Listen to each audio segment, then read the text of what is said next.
who on earth in their right mind would wander around a forest when you've got all these bears, hungry bears, and wolves all ready to eat you?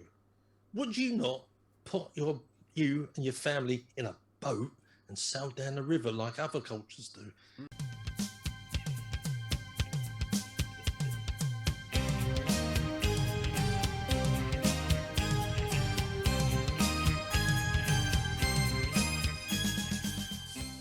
And this is 8,000 years ago. And you go, we were trading, and this is the big thing which we miss out in history. We are traders. Humans are traders by nature. You know, the Welsh, coastal boating industry would have traded. We live by trading. It's our second nature. I wouldn't call us hunter gatherers. I would call us traders. If you want to give us a term. Well, I think the Severn particularly is a massive river that opens up the whole Mediterranean. If you go down through, you got the ancient trading of tin from Cornwall and things like that. Well, this happened. So when you start looking at this with an objective mind, you go, okay, we've bought wheat to eat. This is to eat, by the way. It's not bread. It'd be porridge that you make from it. But we brought wheat from the Mediterranean to eat. What have we traded with them? Because they want something back for us to get the wheat. Yeah. And you go, well, we're looking really at the start of what's known as the Bronze Age. And everybody, oh, that's fine. The Bronze Age, that's great. There's only two sources of tin in Europe. One is in Cornwall and, parts of Wales, and one's in Germany. There is no other tin. They come up with this idea that you use arsenic in the Middle East to produce the tin, which is fine. But I think everybody realised that if you start boiling arsenic, the chances are you're not going to live throughout the day. It's a short you're going to be a dead man by the end of the day. You might have a nice piece of bronze, but there'll be a corpse next to it. So are we looking at? Yeah, I think the arsenic traces are tiny, aren't they? Just to try and purify stuff. But are we not looking at? We know now from Bordercliff that we traded with them. This to me is beyond doubt. So we've got boat evidence there. We've got boat evidence with the catamarans in Wales. We've got the long barrows on the hillsides of Britain, which shows that goes back even further than that.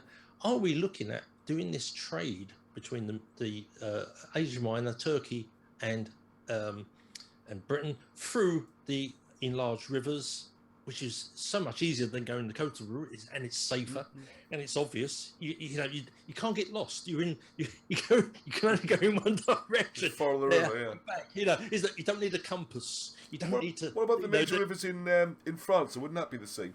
Because the tin route that's normally described is across the Mediterranean, and then you come up near Marseille or something, you follow the Rhône and those rivers, or the Garonne, and you can actually cut there. You don't need to go around the peninsula. No. There might be a little bit of land travel to carry a boat, but not very far. Most of it's river. And that would bring you to southwest Britain. And what and the Vikings done is what they do then. They cut channels in the ground. All right, to canals to link them. Right, okay. Yeah. We've got 1,000 of them. That's what gets me again. We've got 1,000 channels in Britain, which go they're identified. They call them dikes. Now, if you go onto the South Downs, well, I used to live, there are dikes cut across the South Downs like every 2 or 3 miles. And these dikes, they're seen as earthworks. And you go, well, actually, if you think about it, in the days where you had raised water levels, if like anything, you dig a ditch, it fills with water. Okay. So what they used to do when you had two masses of water and you want to get across, rather than have to get out, they dug a channel, a dike. It's not long. Some of them are sort of 400, 500, 600. It's not huge. That would have filled with water, and you could just use mules or people just to drag your boat across. Canal, yeah. And canal and channel are the same word, really. Yeah. Precisely, and you're quite right. This will happen in France to get through. If the river didn't get all the way to the coast to get to the sea route, and these routes are all throughout Europe. It's not just Britain. We identify Britain because we've done a lot of archaeology here. Yeah. But this is throughout Europe. So we've got this. Yeah, this I never massive... thought of dikes as being water channels. That's an interesting idea, that is. Well, I mean, if I say dike to you, you think the Netherlands and the boy with his finger in the dike. Yeah. Well, usually you think of well, I mean, it's a ditch and bank, isn't it? But I mean, it's we've got what's his name, Iman Wilkins, talking about defensive structures, and then you've got land reclamation, like the area between Cardiff and Newport on the southeast coast is way before the Dutch dikes. And that land was reclaimed with seawalls, would be another way of describing them. Yep. So I mean, there are other uses in that, It's but the idea of a channel is interesting. That is, I haven't heard that one before. You got one of the biggest ones in the world in Wales, Offers Dyke. Oh, you see that as a water channel. Well, if you look at go look at where the Offers Dyke goes. Yeah. It connects up lots of different rivers. It's not one. People think it's one big. It's not. It's not like Hadrian's Wall. Actually, if you watch it, it goes and it connects up. It goes to a river, goes up to another. It connects up 300 miles of connections. Another one is Wansdyke. You've talked about the Bristol Channel. I never thought of that. No, we'll have to get the map out of Wansdyke. Wansdyke connects the River Avon to the Bristol Channel. It finishes at the Bristol Channel. You go, well, these guys understood hydrology, and the problem we have. We archaeologists, it drives me. Look at, say, Stonehenge, and they look at it and go, "Oh, look, it's on Salisbury Plain." You go, "Yeah, when it was built, it wasn't Salisbury Plain. It would have been surrounded by water. It's a watery. The Avon would have been much higher." One of the biggest arguments I would say, if you look at Stonehenge and its location, it's made on a shoreline. It's on the shore. Why? Yeah, I have seen some sort of recreations. They've tried to show this, and the river connects further north. And you've got another site, haven't you? And I think the two are all part of one long ritual. When you start looking at it objectively and you start connecting the dots, you go, wow, this is really interesting.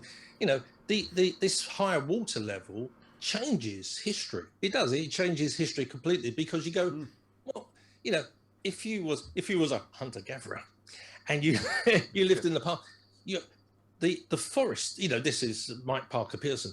The forests are full of bears, wolves. You even had saber-toothed tigers.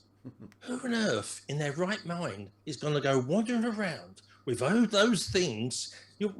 Humans are outnumbered 60-1 with bears. 60-1. Wow.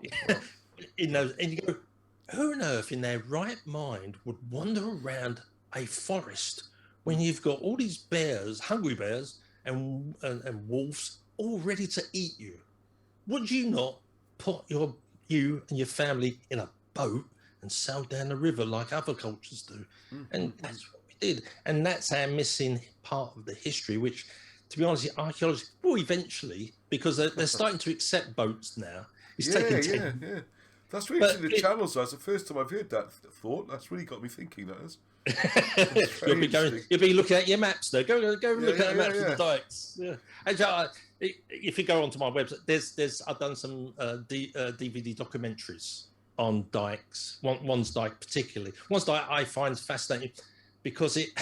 So what does Wansdyke link up then? How does that link in? It links up. It links up the Avon to the channel. Now, what's really interesting when you look at it on the map, it's about 2 miles higher than the Victorian canal system, which done exactly the same. The difference is they used hydrology. That's one of the absurd aspects that people say with like Wansdyke. It's a marker. It's a marker for territory. You go, really? Okay, we go for a lot of effort for that, isn't it? I always thought, yeah. Would a fence be easier? Okay, we're gonna dig a 22-foot wide, 5-foot deep canal, hole in the ground.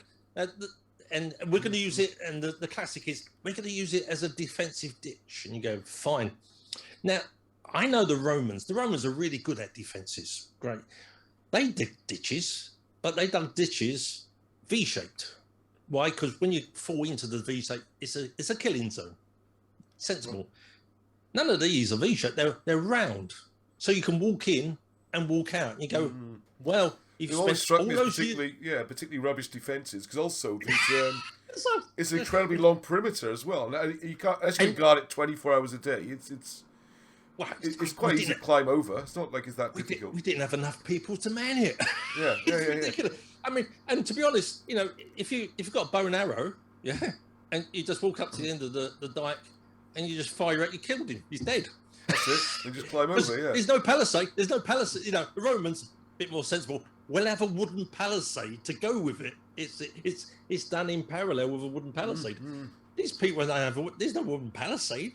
It's just a round ditch, and you go, well, that's the worst defence I've ever come across. Yeah, I've always thought it was particularly hopeless as a defence. Yeah, and it's not very consistent in the heights of the ramparts and all sorts of problems, are there? So, but if you actually look at, but the bottom might be consistent. That's what matters with a canal, isn't it?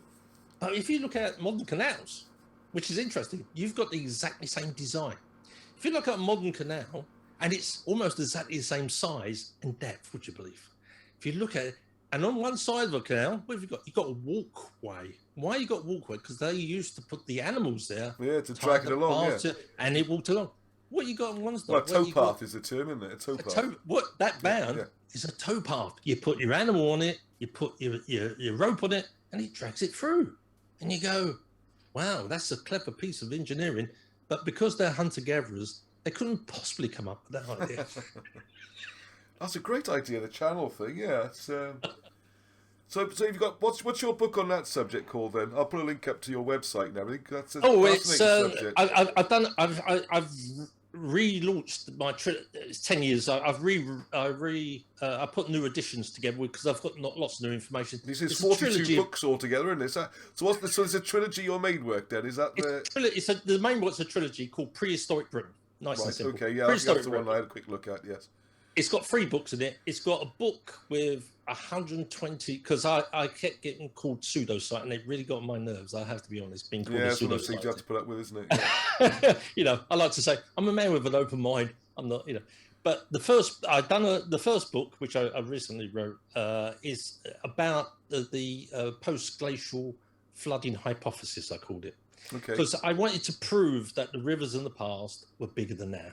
And it's got 125 peer-reviewed references, and hopefully that will stop people saying that's pseudoscience, because you go. I don't like that too. Anyway, this means we don't agree. That's all it means, isn't it? Yeah. So it's got a book about the post-glacial, because I think that's the thing that changes history, and it changes the narrative about our history. The second one is called the Stonehenge Enigma, which goes on and talks about and shows you the landscape around Stonehenge and the things like the avenue. The avenue is brilliant. If you look at the avenue, it's a road to the Avon, and because the Avon was larger then, and it's so obvious it's a road to the. You go, why have you not seen? I've actually heard the avenue. That's one thing I've heard of. Yes. And the last one, I went to these people, these engineers. I was fascinated in, so I wrote a book called Dawn of the Lost Civilization. Now we actually can identify who built Stonehenge now, the megalithic people, through DNA.